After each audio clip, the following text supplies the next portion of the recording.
Eu vou tentar virar mais uma pauta aqui pra gente só trabalhar em cima de uma pauta que o Adriles adora.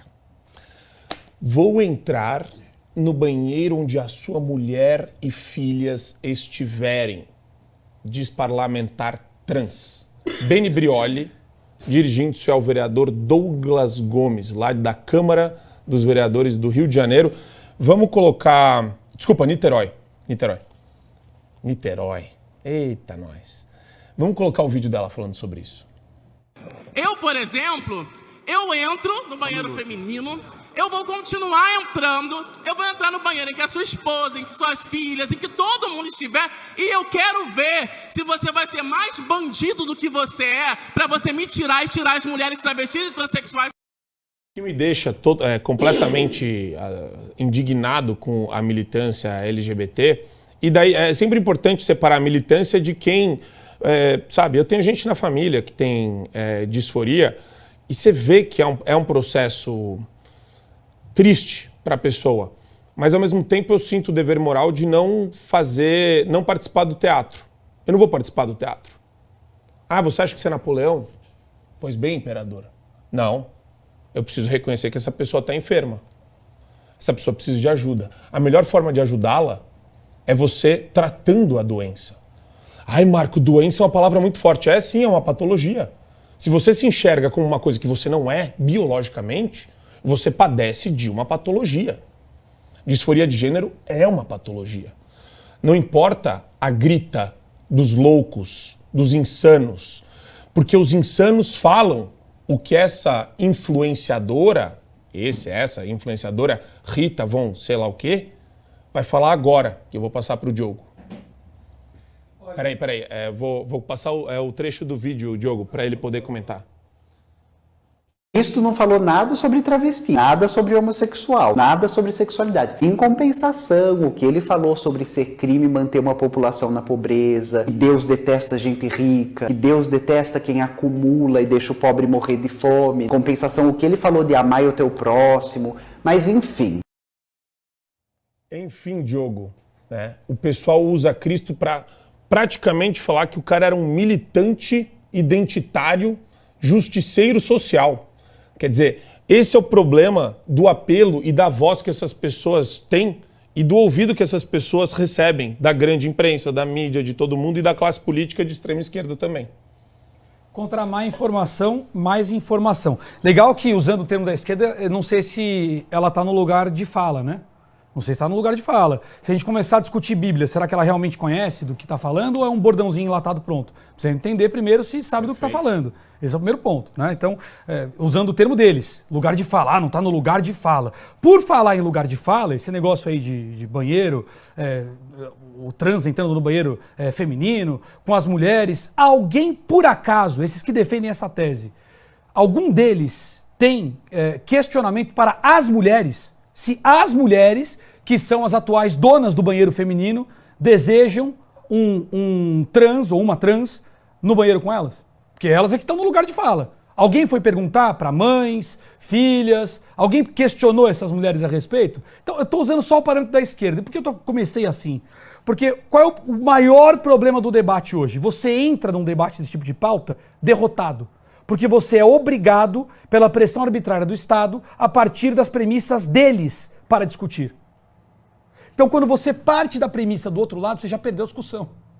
Você já perdeu a discussão. A base da discussão é dos caras. Se você vier aqui e disser, por exemplo, que você não concorda, que no seu entendimento não existe ideologia de gênero, que não existe, não sei o que lá, você corre o risco de ser enquadrado em um preconceituoso. O que nos leva à lei, e aí eu pego o gancho do que o Adriles trouxe. Você diz o seguinte, qual é a lei que define o crime de homofobia, Marco? Que número? Precedente judicial. Não tem. É o precedente do Supremo. Não a gente estava falando em precedente, né? Não tem. O Supremo inventou, essa foi uma discussão que eu tive com o Pavinato, falei ontem sobre isso. O Supremo inventou, lá, Celso de Mello, acho que era o relator, inventou que homofobia é igual a racismo. Barroso, por analogia. Foi o Barroso que estabeleceu... Foi Barroso? Foi Barroso. Foi Barroso. Que estabeleceu... Mas o Celso de Mello também fez um voto absurdo. Os caras legislaram. E qual é o problema de você legislar no judiciário? O juiz não sabe fazer lei, amigo. Vou te dizer por quê. qual é o tipo penal? Aí o Adriles dizia aqui assim, não, porque se for o cara lá com perucão, barbão, gigantão e entrou, pô, não pode. Tá, então se parece mulher, pode. Vamos transformar isso num tipo penal? Como é que se tipifica o sujeito que parece mulher e o sujeito que não parece mulher? Imagina às vezes assim, artigo 1º, estabelece como trans permitido entrar no banheiro feminino aquele que não possui barba, que tem proporções corporais de que tamanho? Quem vai medir para saber se o cara pode entrar? Tô trazendo Então, solução, não, é complicado. não, então o que eu tô dizendo é o seguinte, Entendeu? você percebe que... Agora, é muito fácil diferenciar uma mulher, um transexual que parece mulher, e um cara barbudo, como aconteceu lá no NB, com a barba desse tamanho, que coloca uma peruca e fala, eu sou mulher. Mas o problema, Adriles, é que a gente tem que sair dessa discussão da opinião que a imprensa coloca. É por isso que a imprensa tem substituído a lei. Por que o Daniel Silveira foi preso? Eu vou votar nesse caso sempre que eu puder. Por que o Daniel Silveira foi preso? Porque a imprensa discutiu a pessoa e não a lei.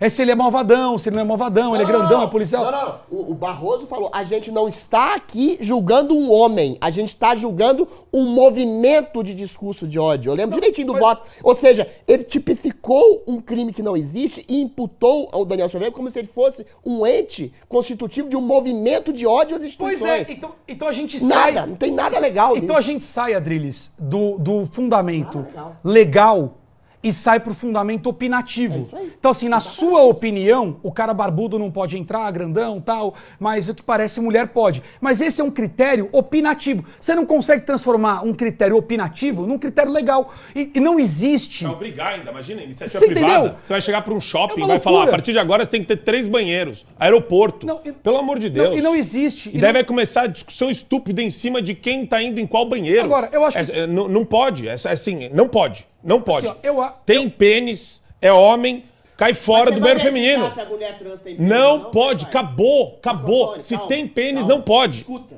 você vai verificar quem tem É ou não tem capaz de pênis? cometer estupro? É capaz de cometer assédio? Tá, Marco não Antônio, vai. Marco Antônio, se tiver uma mulher trans que se parece exclusivamente com mulher, você vai falar se a senhora tem pênis ou não? Vai ter um segurança na porta? É impossível isso. Pode. Só não pode. Mas Pegou, tem Aí ela tá vai cometendo entrar no banheiro crime. masculino. Peraí, gente. Exceção é exceção, regra é regra. Pois Então, é. assim, ó. Não, tudo a bem, regra eu estabelece. Assim, ó.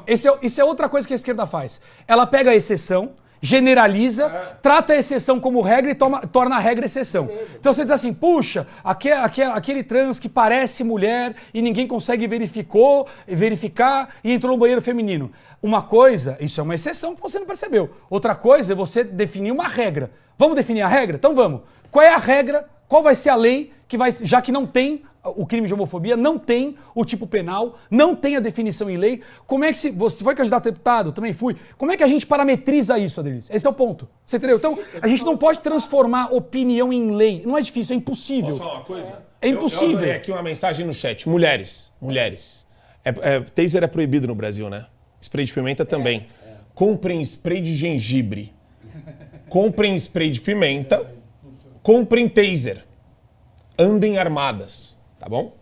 Essa é a melhor dica que a gente pode dar. Dentro deste mundo completamente tenebroso que a gente está vendo, se essas coisas começarem a passar e forem normalizadas, o problema é das mulheres. Esse é o ponto que você trouxe. A gente está criando mais problema para as mulheres. É que nem homem, esporte feminino.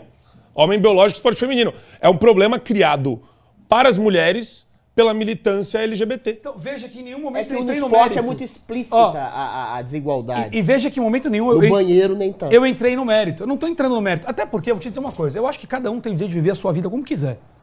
Eu acho mesmo. Acho que cada um tem o direito de viver a sua... Agora, o que você não pode é obrigar os outros a adotarem as premissas do seu estilo de vida.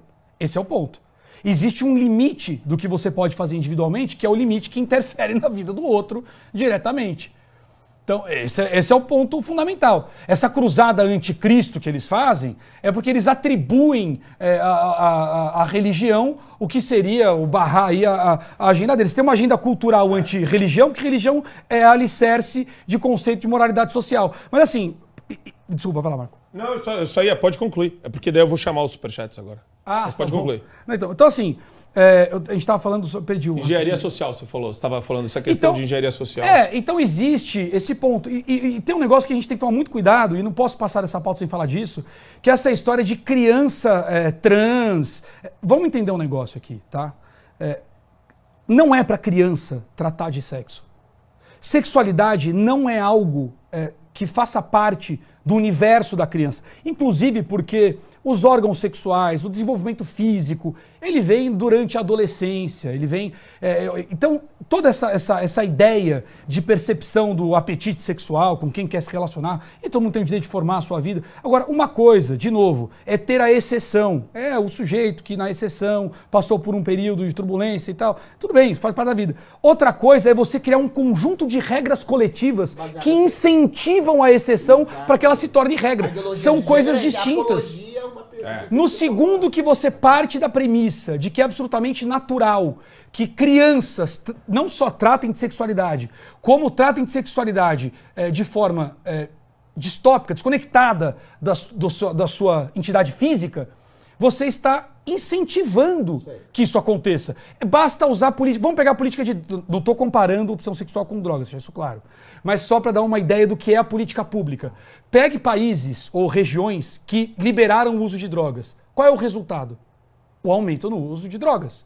Pegue países que combatem o uso de drogas. Apesar de tudo, qual é o resultado? Menos. Pega cigarro, por exemplo. O tabagismo praticamente acabou no país, porque teve campanhas intensas para suprimir o hábito de se fumar. E o cigarro acabou. Douglas, Então, tem uma coisa Diogo. Tem uma coisa que simplifica tudo muito bem isso que você está falando, que é o seguinte. Uma vez eu estava num debate com uma pessoa, lá na Jovem Pan, inclusive, e ela falava que o filho dela, deixou escapar, tinha problemas em relação ao próprio, entre aspas, gênero sexual. Eu fiz uma única pergunta para ela. Essa é uma dúvida inata do seu filho, desde que ele nasceu? Ou você plantou isso? Não, calma, não é você, não. Ou ele estuda numa escola, eu sabia a escola que o filho dela estudava, que era uma escola progressista, neoconstrutivista, Paulo Freiriani, ou foi algum professor que inculcou essa dúvida na cabeça dela? Ela ficou em silêncio. É lógico que foi uma dúvida plantada por um professor, por uma escola, que diz, olha, esses papéis normativos de homem e mulher são dúbios. A cultura que impõe esse tipo de diferenciação. Você cria uma dúvida que não é inata na cabeça de uma criança. E uma criança é uma tábula rasa. Você cria uma dúvida em relação ao próprio gênero sexual numa criança que já tem algum tipo de outra dúvida, é lógico que ela vai pender para esse lado. E acuse do que você faz. É isso aí. Eu vou ter que encerrar, mas você ia bater mais um pontinho? É um pontinho. Então vai. Acuse-os do que você faz. Você falou de agenda cultural. Você acabou de descrever exatamente isso. Agora imagina que você tem o Estado pressionando para que ninguém possa falar contra. Você proibiu o contraditório. Você criminalizou o contraditório sem lei, por analogia, sem lei. Você criminaliza o contraditório. Depois você coloca elementos culturais, todos os artistas pop incentivando a bissexualidade o tempo todo. Você tem a sexualização de crianças com dancinha, não sei o que lá. Você pega uma criança... Criminalização do homem também. Passando maquiagem. Os sojados, né? Geração sojada. Então você pega Coque Samurai. Coque Samurai, pai de pet. Então você pega uma série de incentivos culturais múltiplos e associa isso à repressão do Estado à opinião contrária. Você está plantando, você vai colher. Vai colher. O pessoal mandou aqui no chat, Inception. É exatamente isso, meus caras. Inception. Você vai plantando até o negócio frutificar. Para você ter acesso ao conteúdo integral do Fio Diário, é fundamental que você assine agora a plataforma e aproveite as condições que a gente tem promocionais para você ter todos os acessos aos programas Adrilho sobre Tudo, Marco Antônio em Direita, Além do Ponto G, entrevistas com personalidades nacionais e internacionais, óbvio, Show da Manhã e várias outras atrações do Fio Diário.